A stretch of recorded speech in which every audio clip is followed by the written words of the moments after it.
E aí lá nós poderemos adorar aquele que nos salvou e que veio nos buscar. Eu quero compartilhar com vocês a palavra. Eu vou pedir para que você deixe a sua Bíblia aberta lá no Evangelho de Mateus.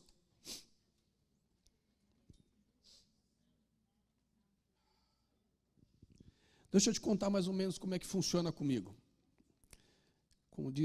Como a gente costuma usar muito lá, quando Deus pega, Ele pega, e é uma coisa interessante. Eu tinha já no meu coração, eu acompanho a página de vocês, eu acompanho os cultos de vocês em algumas oportunidades. E eu conversando com o pastor Maurício, a semana passada, uma semana antes de eu vir para cá, trocamos algumas informações. Eu falei, pastor, eu estou com algumas coisas no meu coração, mas ainda assim eu a submeto a Deus. Eu luto de uma forma muito grande de não ministrar aquilo que eu quero, mas aquilo que o Espírito Santo quer ministrar. Porque só Ele conhece a necessidade da igreja, só Ele conhece a necessidade dos corações. Nós, como homem, nós não conhecemos. Eu sou pastor de ofício. Então, o meu papel não é só pastorear, mas é trazer aquilo que Deus quer falar conosco. E foi uma coisa bem interessante, porque debaixo de uma palavra, algo ficou gravado no meu coração, e eu comecei a preparar uma outra palavra, diferente daquela que eu havia sonhado, daquilo que eu havia pensado. E eu sempre costumo aguardar em Deus as suas confirmações. Ok, Senhor, já tenho isso no meu coração, agora o Senhor me dá me aponta e mostra para mim que é isso mesmo. E o pastor Jona foi gentilmente nos buscar lá em Orlando, na terça-feira à noite, aquela fatídica noite, onde a minha mala é roubada, era extraviada, deu tudo que era para acontecer, aconteceu, mas graças a Deus entregaram na madrugada de segunda-feira, de quarta-feira. Azar do pastor William, que teve que levantar às 5 da manhã para receber a mala, né? Eu estava dormindo. E nessa viagem de Orlando, aqui para a cidade onde nós estamos, conversando, estavam o pastor Jona, eu, o pastor André. Ele fala uma frase, dentro de um contexto da conversa, ele cita uma única frase.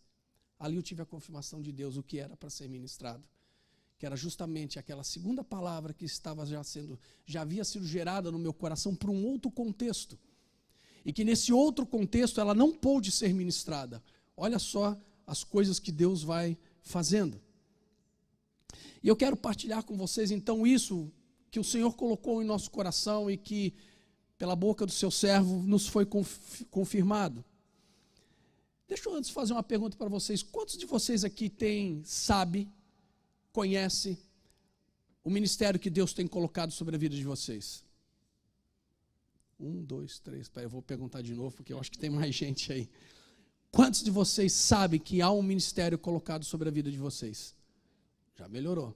Quantos de vocês sabem que vocês têm dons? Amém? Agora não se manifeste. Quantos de vocês estão com seus dons e ministérios enterrados? Não precisa se manifestar. Quantos de vocês têm o seu dom e o seu ministério que ainda não foram ativados? Eu estava há alguns dias atrás, na verdade há 1 mês e pouco atrás, eu estava assistindo uma ministração de uma pastora aqui dos Estados Unidos, e ela tomou um exemplo de algo que eu tomei. Cara, esse exemplo ele cabe perfeitamente naquilo que eu quero compartilhar com os irmãos. Eu não vou fazer essa pergunta porque eu estarei me traindo e eu atrairei a muitos também, né? Mas eu sou do tempo em que quando nós saímos para viajar ou participávamos de uma viagem ou de uma festa, eu levava aquela famosa máquina Kodak com um filme de rolo para fazer as fotos, ok? Tenho já uma meia dúzia de gente aí que riu, então você também é desse tempo e você sabe bem do que eu estou falando. Hoje nós temos uma bênção chamada tecnologia. A tecnologia ela nos ajuda muito. Vocês vivem num país extremamente tecnológico. A tecnologia ela veio para ajudar demais o homem. E ela realmente ajuda demais o homem. A tecnologia tornou as coisas mais rápidas, mais fáceis e mais instantâneas. E quando nós falamos de fotografia, nós também pensamos na instantaneidade das fotos. O irmão entrou lá atrás agora com uma máquina na mão, está lá a máquina. E daqui a pouco ele faz as fotos, ele pega aquele cartão, ele vai num laptop, ele vai num desktop, vai lá, descarrega e pronto, está feita a foto. A foto está lá.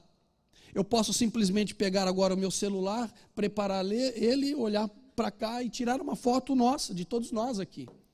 A instantaneidade das fotos, isso é muito bacana, isso é muito legal. Tudo é muito simples e tudo é muito rápido. Eu simplesmente aponto meu celular para vocês e esse celular, numa fração de segundos, eu faço uma foto desse povo lindo que está aí. Que bacana isso. Que legal esse negócio. A facilidade da tecnologia, ela nos deixa seguros, inclusive das fotos que tiramos. Por quê? Eu vejo, eu olho, eu tiro uma foto. Rapaz, essa foto não ficou legal. Essa foto não ficou boa. Eu simplesmente apago e faço outra. Poxa, essa aqui ficou desfocada. Eu apago e faço outra. Então eu tenho hoje a facilidade da tecnologia que me deixa seguro que a foto que eu vou fazer é uma foto muito boa, é uma foto muito legal. Aliás, tudo hoje gira em torno da rapidez e da facilidade que a tecnologia está nos submetendo. Tudo gira em torno disso. Em qualquer tipo de ocasião, em qualquer tipo de evento, nós registramos fotos. Ou eu estou enganado? Vou fazer uma pergunta, você não responda. Mas você vindo para o culto esta manhã, alguém deve ter tirado alguma foto em algum momento. Quer na frente da igreja, quer saindo de casa, partiu o culto. É fato. É fato que isso tenha acontecido. Pelo menos com 1 ou 2 aconteceu. Não, eu não fiz hoje. Mas eu faço. Então nós temos essa facilidade de bater a foto e imediatamente mostrar para o nosso irmão, cara, olha que foto legal que eu coloquei aqui. Nós partilhamos nas redes sociais, nós colocamos no Instagram, nós colocamos no Facebook, nós colocamos naquele grupo de amigos nossos do WhatsApp, dizendo, cara, olha, estou indo para o culto, olha como estou bonito hoje. Ele pode não perguntar, mas ele está esperando um elogio para isso. Então essa instantaneidade de você fazer uma foto e de postar e mostrar para as pessoas é muito legal, porque aqueles que estão te seguindo, aqueles que te acompanham, é bacana você dizer, olha, eu estou em tal lugar, estou fazendo tal coisa, ou estou com esta tal pessoa. Isso é muito bacana. Só que nem sempre foi assim. Antigamente, eu sou de um tempo em que a minha infância foi na década de 70, a minha adolescência e a minha juventude na década de 80. Naquele tempo não existia esse negócio chamado celular. Eu, quando queria namorar, eu ia assim para a filha do orelhão, com aquela fita de ficha, e ficava plim, plim, plim, plim, conversando com a namorada pelo orelhão. Então eu não tinha essa instantaneidade do telefone que eu poderia tirar uma foto. Antigamente nós batíamos foto com aquelas maquininhas, como eu falei, com aqueles filmezinhos de rolo. E aí entra o primeiro ruim, o primeiro desespero. Porque eu tinha aquela maquininha, eu comprava o rolinho, e aí eu puxava aquela linguetinha com todo cuidado, os antigos sabem, e prendia naquela catraquinha, fechava a tampinha da máquina, girava aquele botãozinho para que o rolo, para que aquela lingueta do filme ele rodasse, então as fotos poderiam ser tiradas. Os adolescentes estão assim para mim. Cara, o que esse cara está falando? Pois é. Aí você ia lá, comprava um filme de 12, 24, 36 poses. Todo cuidado, dava aquele ruim. Será que eu coloquei o filme certo? Será que ele vai rodar? E aí você vai para a tua viagem, você vai para o casamento, para a festa de aniversário, bate todas as fotos possíveis e fica com aquela coisa na cabeça. Será que a coisa rodou? Será que o filme rodou? E aí depois você começa a pensar, acabou, você rebobina, aí você tira o filme e aí começa o segundo ruim. Começa a entrar o segundo desespero. Será que deu certo? Será que as fotos que eu fiz ficaram boas? Será que as fotos que eu fiz, elas não tremeram? Será que a luz estava boa? Será que a luminosidade estava legal? Será que aquele abençoado do revelador vai revelar da forma certa? Aí você começa uma campanha de jejum, de oração, para que tudo dê certo, porque afinal de contas, se você perder aquele filme, simplesmente toda a história que você construiu com aquela máquina se perdeu. Não tem mais. Então você começa, Senhor, tem misericórdia, Senhor, abençoa aquele abençoado daquele rapaz que vai revelar os meus filmes. Então você pega aquele rolinho, você leva para a loja para ser revelado e ali começa um processo.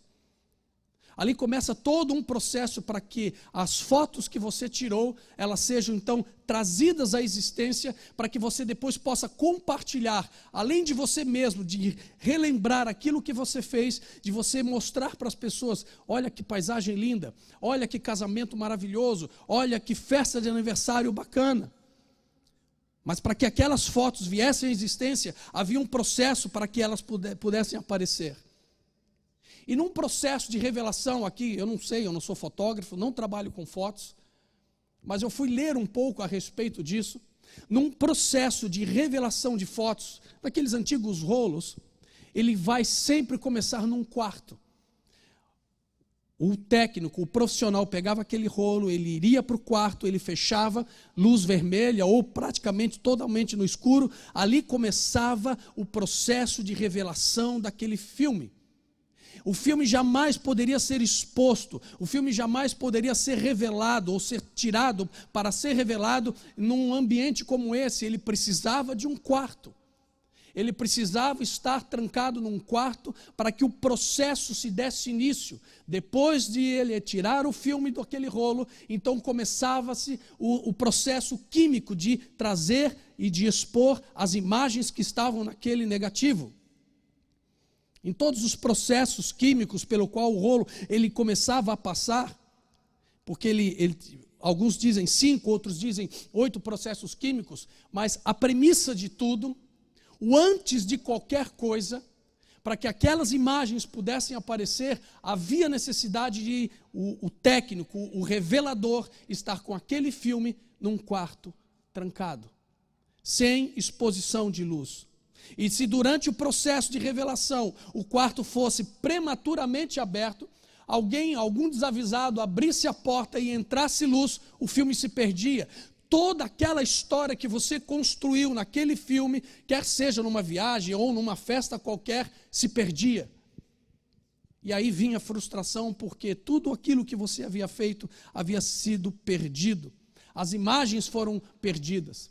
A essência, o sentimento do momento de você clicar aquela imagem foi perdido. Porque simplesmente um desavisado, ele entrou naquele quarto, abriu e, infelizmente, o filme se perdeu. E mesmo que você volte ao lugar onde você fez aqueles filmes, você jamais capturará a mesma essência. Você jamais terá os mesmos sentimentos. Você não vai pedir para o casal de novo casar de novo porque você perdeu o filme. Passou. Foi-se, perdeu-se. Mas o que eu quero que você guarde no seu coração esta manhã é o fato de que o processo de revelação e de descobrimento de um filme ou das imagens que constavam naqueles negativos, ele começa, repete comigo, quarto. Começa ali.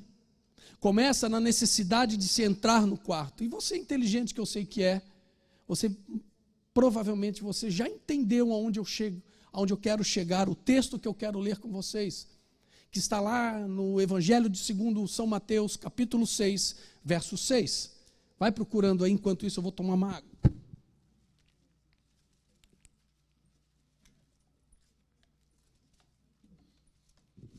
Amém? Todos acharam?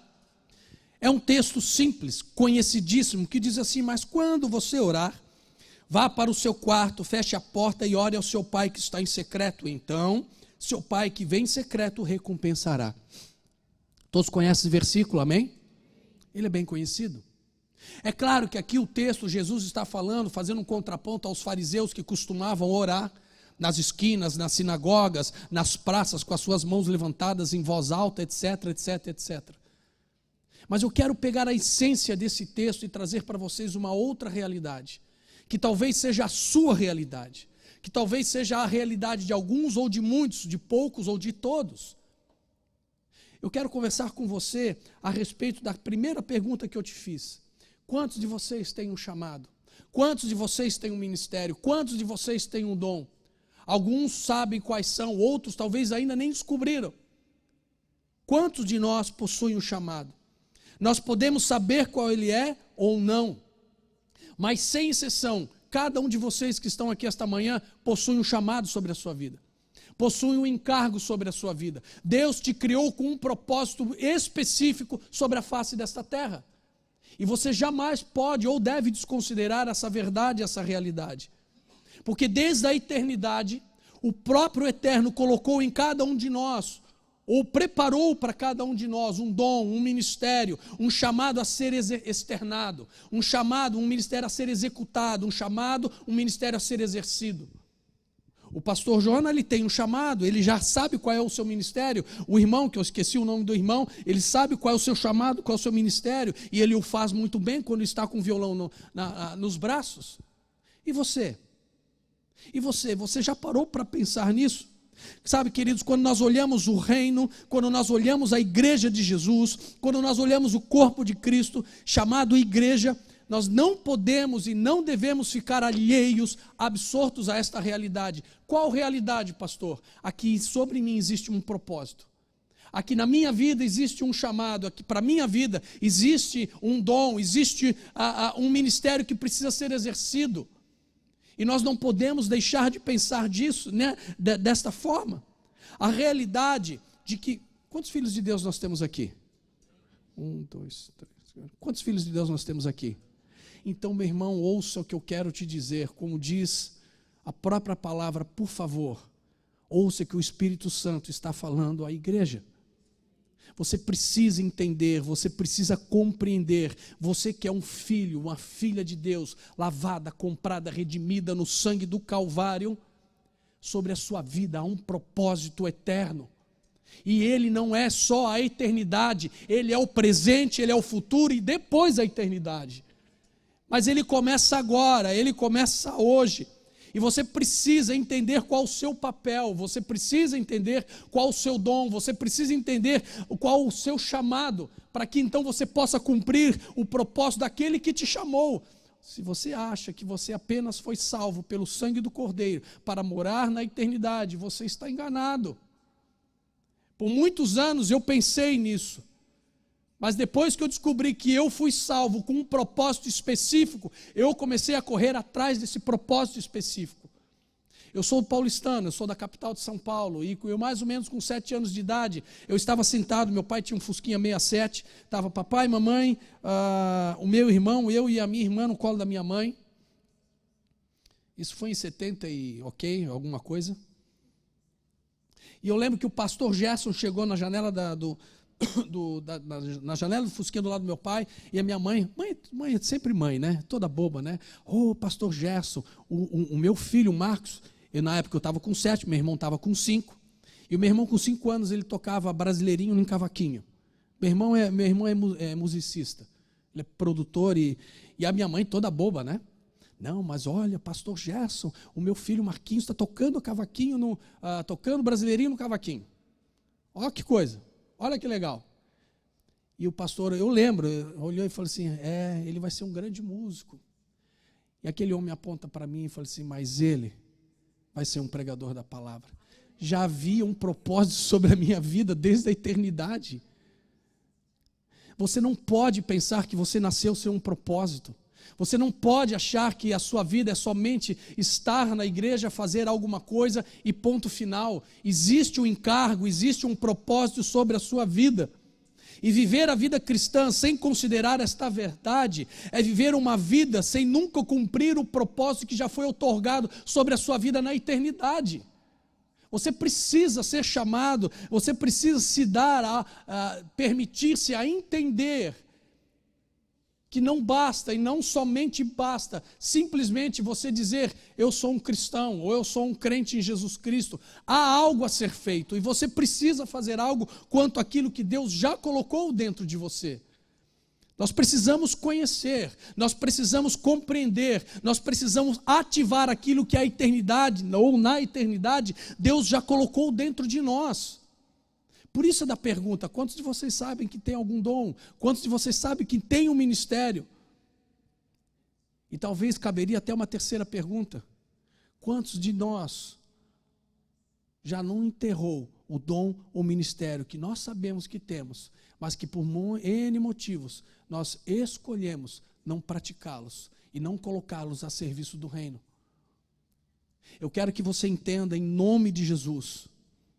E isso eu falo com toda probidade, porque essa probidade é o Senhor que me dá. Não porque eu sou melhor do que vocês, absolutamente, eu sou completamente igual a vocês. Mas nós precisamos sermos despertados para aquilo que o Senhor tem nos chamado. Por quê? Porque Jesus está voltando. E a igreja do Senhor precisa de ceifeiros, a igreja do Senhor precisa de gente pronta e preparada para fazer aquilo que fomos chamados para fazermos. E quando eu penso em toda essa situação de saber qual é o meu dom, saber qual é o meu chamado, qual é o ministério, não posso deixar de considerar e de entender aonde é que eu começo com tudo isso. Aonde eu tenho início, onde começa isso tudo. Aonde eu começo a entender para o que eu fui chamado, aonde eu começo a entender o meu propósito, aonde eu começo a entender, a conhecer o ministério que Deus tem sobre a minha vida. Aonde eu começo? Talvez você esteja se perguntando, pastor, é a mesma pergunta que eu faço para o senhor, aonde é que eu começo?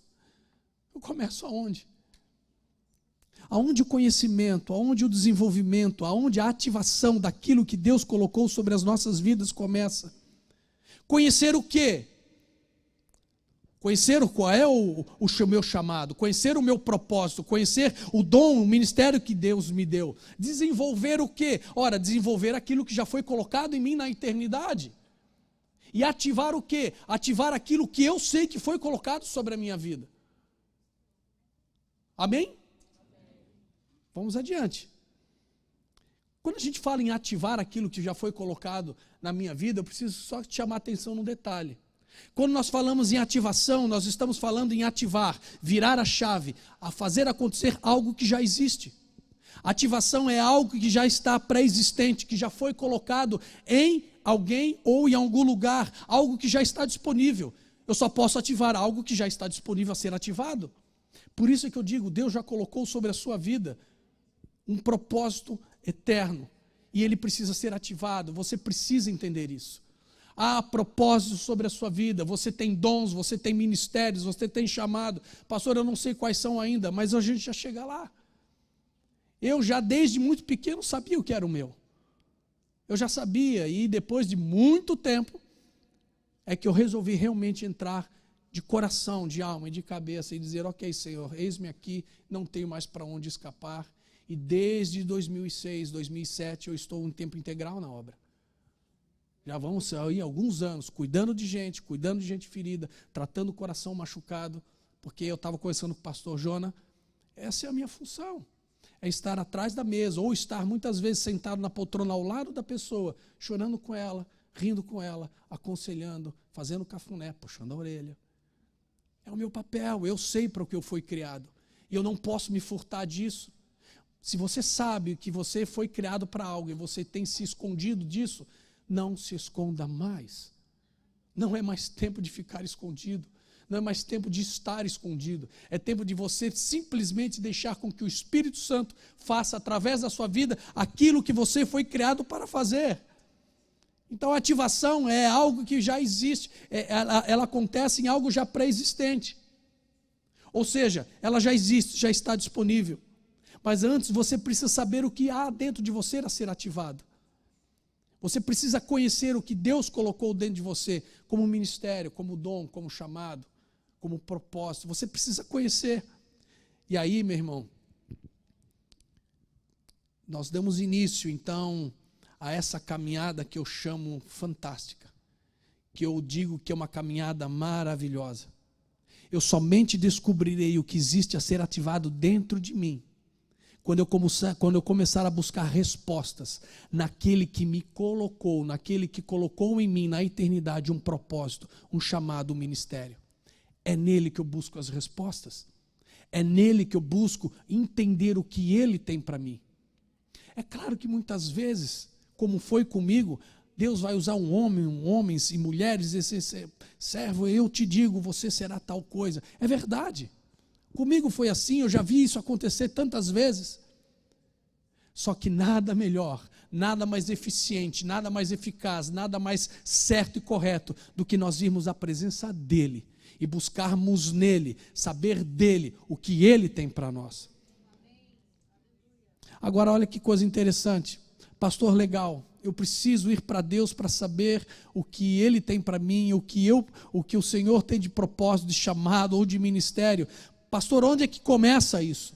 Isso vai começar a ser uma realidade na sua vida quando você levar a sua vida para o quarto. Por isso que nós lemos o texto. Você começará a entender os teus propósitos em Deus quando você for para o quarto. Porque quando você vai para o quarto, você começa a buscar a revelação de Deus na intimidade com Deus, daquilo que Ele tem para você. Não tem como você saber qual o seu chamado, não tem como você saber o seu propósito, se você não tiver uma vida de intimidade com o Pai, se você não tiver uma vida de intimidade com Deus. Você precisa entender isso em nome de Jesus, porque é na solitude, é na quietude, é na aquietação da sua alma, é no secreto do seu relacionamento com Deus que as coisas começam a ser geradas. É quando você entra no seu quarto, é quando você vai para debaixo daquela árvore, é quando você dobra os teus joelhos naquela pequena poltrona no teu escritório, e você começa a ter um tempo com Deus e começa a dizer: Senhor, eis-me aqui, o Senhor me criou para alguma coisa, para que o Senhor me criou? Qual o propósito da minha vida?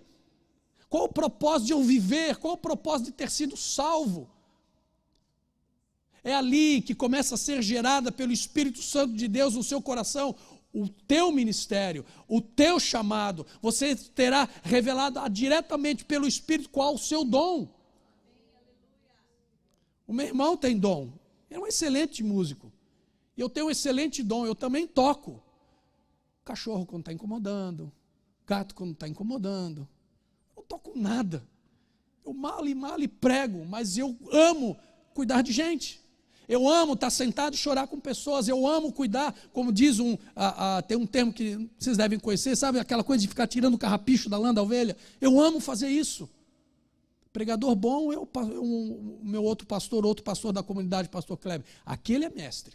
Aquele lá, indiscutível. Eu não.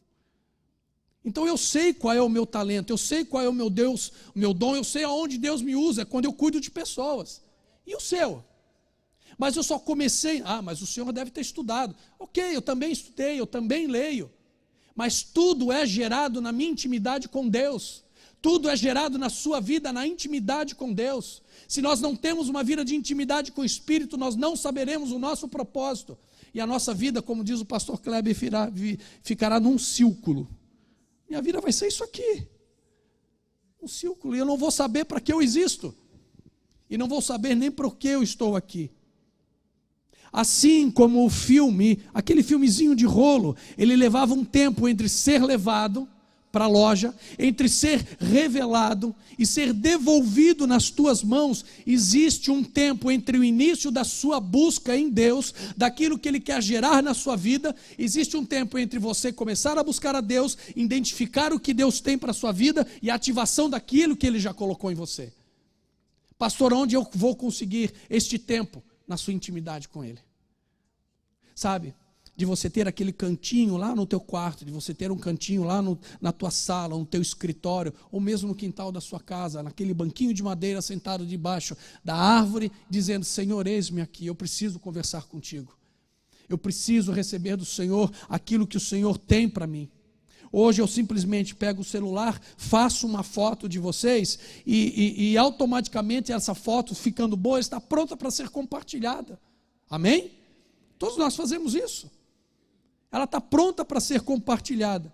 Mas quando eu paro para pensar no processo de revelação do filme de rolo, eu faço a comparação desse rolo de filme com as nossas vidas. Você não pode imaginar ou pensar que aquilo que Deus já colocou no seu coração como propósito, como dom ou como ministério, instantaneamente começará a funcionar na sua vida. Não funciona assim. Há um tempo para que isso aconteça. Há um tempo disso acontecer na sua vida. Talvez para uns esse tempo ainda não chegou, talvez para outros esse tempo seja hoje, talvez para outros esse tempo já passou. Você perdeu o tempo da visitação. Mas hoje eu lhe afirmo e eu lhe garanto que mesmo que você tenha perdido este tempo, o Senhor quer restaurar todas as coisas na sua vida, porque há um ministério sobre a sua vida, há um dom sobre você e Ele quer usar. Não para o teu próprio bem, mas para o reino dEle. Talvez muitos não tenham muita clareza do seu chamado. Talvez muitos não tenham a clareza do seu ministério, o ministério que Deus lhe confiou. E mesmo não tendo clareza, ele imagina que seja uma coisa ou outra. Ainda assim, alguns esperam que instantaneamente esse ministério flua, floresça e comece a acontecer. Não, eu imagino que é mais ou menos isso, então eu quero que a coisa aconteça instantaneamente, como uma foto de celular. Não funciona assim. Alguns talvez até saibam, você talvez até saiba qual o seu ministério, qual o seu dom, qual o seu propósito, aquilo que foi confiado pelo Pai. Mas infelizmente, não abrem mão de que ele aconteça, floresça, produza de forma instantânea. Meu irmão, deixa eu falar uma coisa para você, querido. No reino de Deus não existe instantaneidade. No reino de Deus existe intimidade, tempo e busca. Não espere as coisas acontecerem na sua vida de forma instantânea. Você precisa construir o teu caminho em Deus. Você precisa construir a sua história em Deus. Você precisa pavimentar o seu caminho em Deus.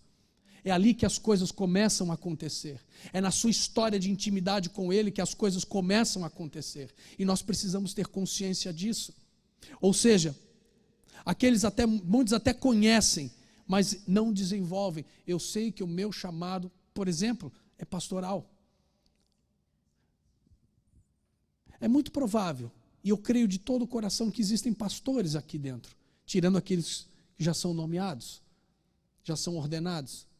Homens e mulheres que dizem assim, cara, eu carrego essa unção na minha vida, eu carrego esse ministério em mim. Mas será?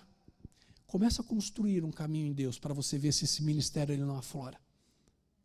Começa a construir um caminho em Deus para ver se esse seu dom de tocar, de cantar, esse seu dom de falar do amor de Cristo, ele não vem à tona.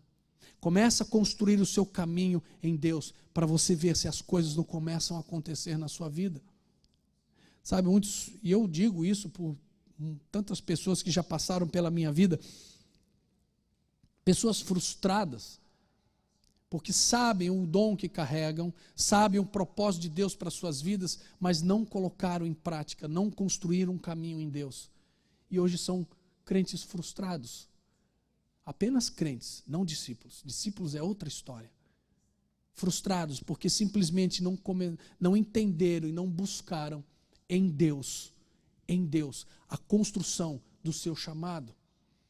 O que nós precisamos hoje é lembrar que aquilo que Deus confiou a você não é para você. Olha para o seu irmão que está ao seu lado e diz assim, ó, o que Deus te deu não é para você. E realmente não é.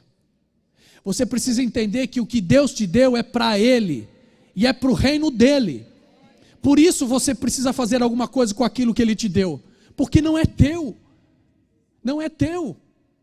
Ora, você vai viajar, você pega a sua criança de colo e dá, ali tem uma mamãe com uma criança de colo. Não, a gente vai viajar. Então você pega a criança e diz, olha, cuida para mim que daqui a uma semana eu volto. Eu sei que mamãe não vai fazer isso, né? Imagina. Mas vamos supor que precise. Pega que o filho é teu. Não, o filho é meu, mas você vai cuidar. Você que recebeu esse filho, você não vai alimentar essa criança? Você não vai dar banho, não vai trocar fralda, você não vai dar a comida dela nas horas certas até a mamãe voltar? Deus te deu um encargo, Deus colocou um propósito sobre a sua vida, você precisa fazer algo com isso, porque Ele vai voltar e Ele vai requerer isso de você. Então você precisa acordar para essa realidade. Precisamos lembrar que aquilo que Deus então nos deu é para uso dEle, para o reino dEle, e não para o nosso. Eu não tenho direito, eu que estou em Cristo, eu que me entreguei a Cristo, eu que estou nele, eu não tenho mais o direito de dizer, Senhor, eu sei que há um propósito, há um chamado, há um ministério, mas beleza, deixa eu quietinho, do jeito que tá bom, eu não me incomodo muito, eu fico olhando a vida do pastor deles, Senhor, eu nem quero. Cuidar de gente difícil é a coisa mais difícil do mundo, e é mesmo. Isso eu vou dizer para você que é uma verdade, não é não, pastor? Sabe onde é que tudo isso começa? Sabe quando é que você começa a entender que independente dessas realidades, de conhecer o dom, o talento, o ministério, o chamado, o propósito, ou não conhecer, sabe onde é que tudo isso começa a acontecer, a florescer, a produzir? Quando você vai para o seu quarto. Quando você vai cultivar uma vida de intimidade com Deus. Quando você coloca os teus joelhos no chão e diz assim: Senhor, eis-me aqui. Eis-me aqui. Pastor, se eu fizer isso hoje, Deus vai responder? Ele é Deus, Ele sabe o tempo de te responder. Talvez Ele responda. Talvez para outros Ele vai levar uma semana. Talvez para outros Ele leve 1 ano.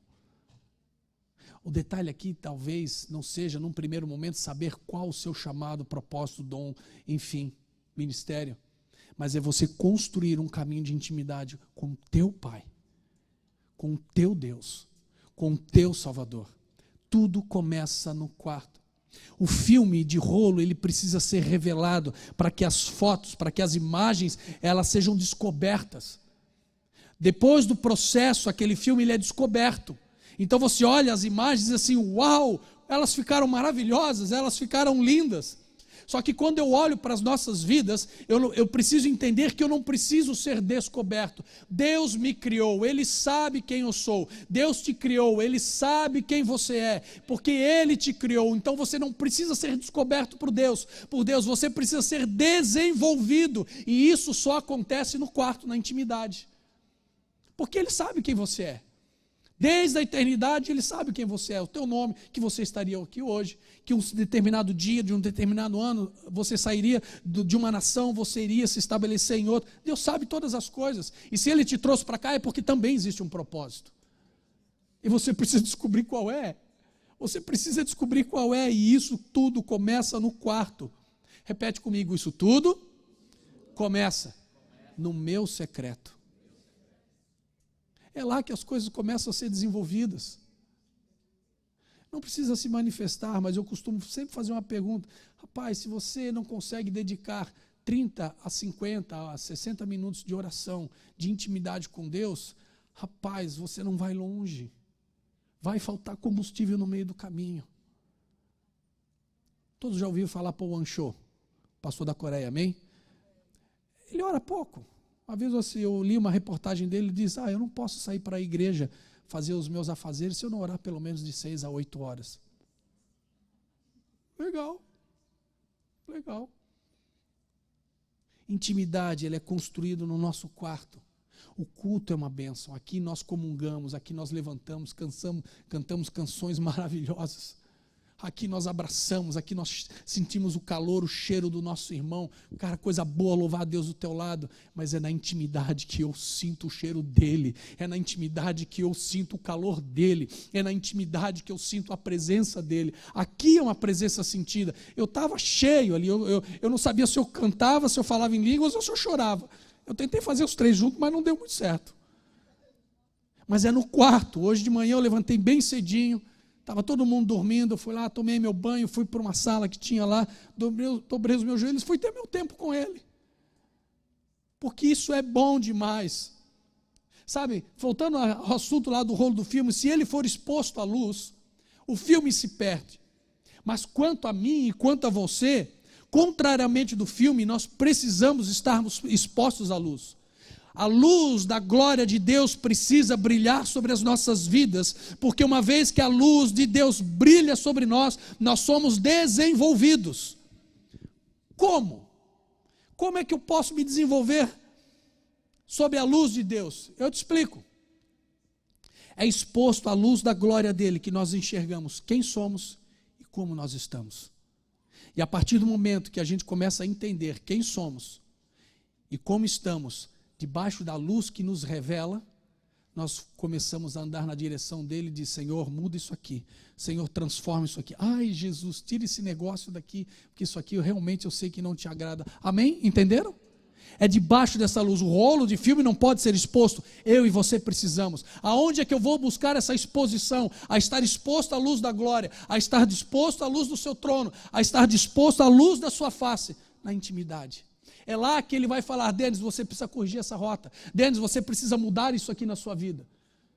Às vezes dói, quando Deus nos aponta algo de errado ou algo que não está legal em nós, às vezes dói. Mas se está exposto, é porque Ele tem todo o cuidado de dizer: eu quero mudar isso em você, para que o meu propósito se cumpra na sua vida. É expostos debaixo da sua luz, é no nosso secreto, é no nosso quarto. Então, expostos uma vez a Ele, é que nós começaremos então a receber dEle tudo aquilo que nós precisamos para desenvolver os nossos ministérios, os nossos chamados. Claro, depois o pastor Jonas vai pegar você aqui e vai dizer assim: cara, eu vejo em você, eu vejo algo de Deus em você, assim, eu vou te ajudar nessa caminhada, vou te dar instrumentos, vou te dar ferramentas. Pastor Maurício, outros irmãos, outros pastores, outros líderes encostam em você e começa essa caminhada. Mas vai começar no quarto, vai começar na intimidade. Então aqui, deixa eu fazer um pequeno parênteses, porque isso foi, não é que eu não considero isso um erro, eu considero isso apenas falta de conhecimento. Muitos ao longo da minha história, sempre esperaram Deus bradar do céu o seu dom, o seu chamado. Hoje eu entendo claramente que Deus não vai bradar do céu.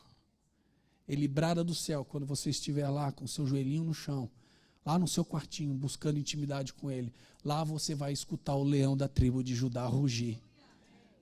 Lá você vai entender: ok, Senhor, eu entendi. E agora, por entendimento, eu sei o que eu tenho que fazer. É no quarto, expostos na intimidade com o nosso Pai, é que nós buscamos alinhamento do nosso coração com os propósitos dEle. Talvez uma das coisas piores para a vida de um cristão, para a vida de um discípulo, é viver uma vida cujo coração não está alinhado com o propósito de Deus. É viver uma vida cujo coração não está alinhado com os propósitos do eterno. Por quê? Porque Deus está dizendo: filho, vai por aqui. Não, eu vou por aqui. Usei essa expressão essa semana, né? Rapaz, ontem, fica tranquilo, cara, volta para Jesus, entenda as coisas que Deus quer te falar, ou que está te falando. Mais cedo ou mais tarde, se você não quiser, Ele vai te pegar na esquina. Você fez a curva, Ele trombou com ele. E às vezes não é muito bom, porque comigo não foi. Ele me pegou na esquina. Ele me pegou. Então, a nossa intimidade, ela vai levar o nosso coração a estar alinhado ao Espírito Santo de Deus e tudo aquilo que Ele tem para nós. O alinhamento do nosso espírito ao Espírito Santo nos revela o que nós precisamos para sermos desenvolvidos naquilo a que fomos chamados e aquilo que Deus quer ativar em nós. É lá, é na intimidade, é no quarto, é nesse alinhamento de propósito de coração. A disciplina da nossa intimidade com Deus nos garante a continuidade das suas recompensas. Quem gosta de recompensa aqui? Levanta a mão aí que eu sei que você gosta. Mas aqui há um segredo. Aqui há um segredo. Eu vou repetir: a disciplina da minha intimidade com Deus, porque o texto me fala que em secreto Ele me vê, em secreto Ele me recompensa. Se Ele me recompensa em secreto, então são coisas que não são, num primeiro momento, visíveis aos outros, mas são visíveis a mim. Eu começo a enxergar essas recompensas. Quais são essas recompensas que Deus vai me dar no cultivo da minha intimidade com Ele? Antes eu era um cara orgulhoso, agora eu sou recompensado, porque em mim está sendo gerado um coração humilde. Antes a recompensa, na minha intimidade com Deus, a recompensa de uma mente transformada, a recompensa de atitudes transformadas, a recompensa de um comportamento transformado. Meu irmão, quer coisa melhor do que como recompensa ter a minha vida transformada? Quer coisa melhor do que a recompensa de uma vida ser vivida, não mais para mim mesmo, mas uma vida dedicada ao reino, uma vida dedicada à igreja, uma vida dedicada a pessoas? Porque somente aquele que cultiva uma mentalidade de disciplina, uma mentalidade de intimidade com Deus, é que começa a entender de forma clara e de forma própria Mateus 6,33. Buscai primeiro o reino dos céus e as demais coisas vos serão acrescentadas.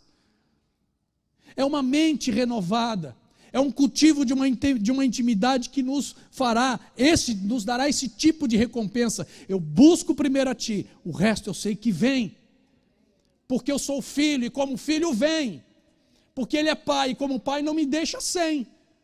Até deu um... Nós seremos recompensados no nosso interior, nós seremos recompensados no nosso espírito, nós seremos recompensados quando percebemos que no dia a dia, aqui uma das maiores recompensas da intimidade com Deus que Ele nos dá, que a gente começa a perceber que no nosso dia a dia, o nosso caráter começa a ser moldado segundo o caráter dEle.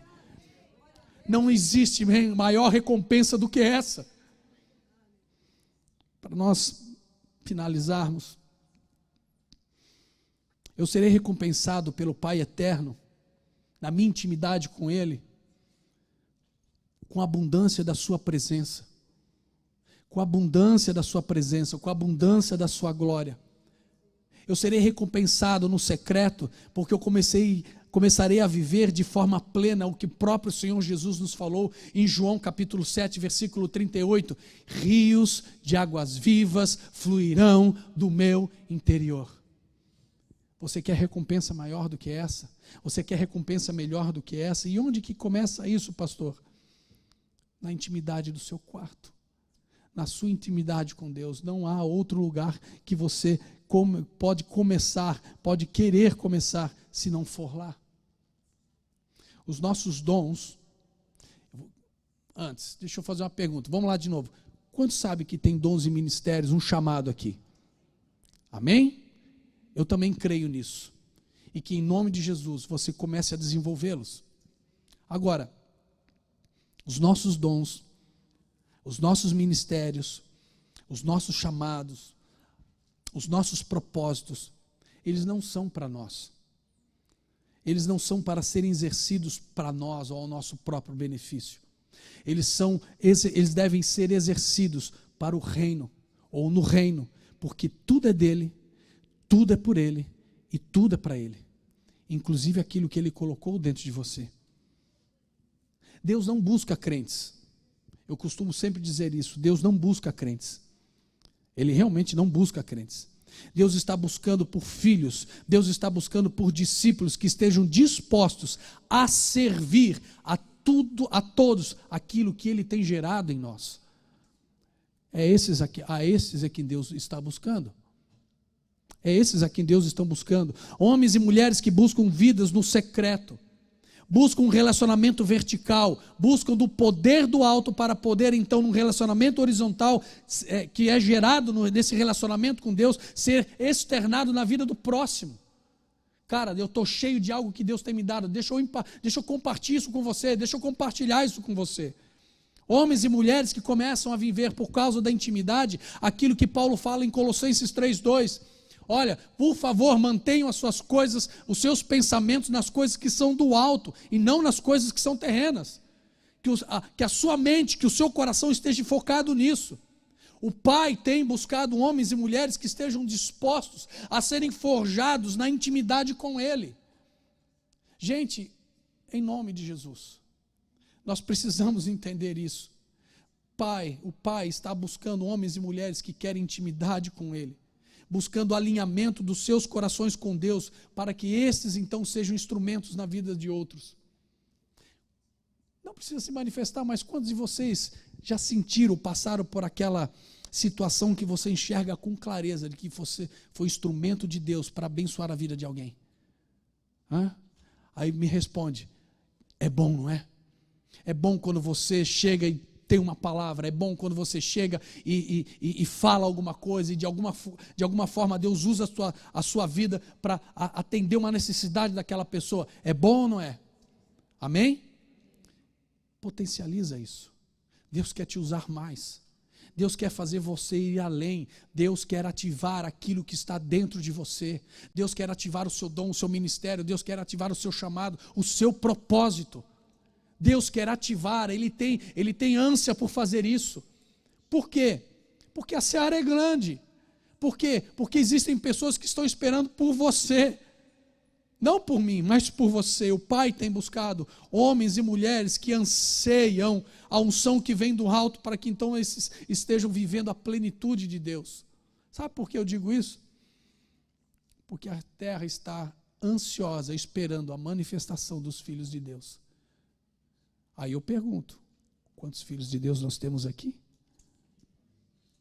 A terra está esperando por você, pelo seu posicionamento. Posso, pastor, chamar o pessoal da música? Tudo bem? Pode ser, irmão? Eu quero, para finalizar, que você ouça algo e que você entenda isso. Há um propósito na sua vida. Há um propósito para a sua vida. Há um chamado, há um ministério que Deus já plantou no seu coração desde a eternidade. Ele existe, ele está aí.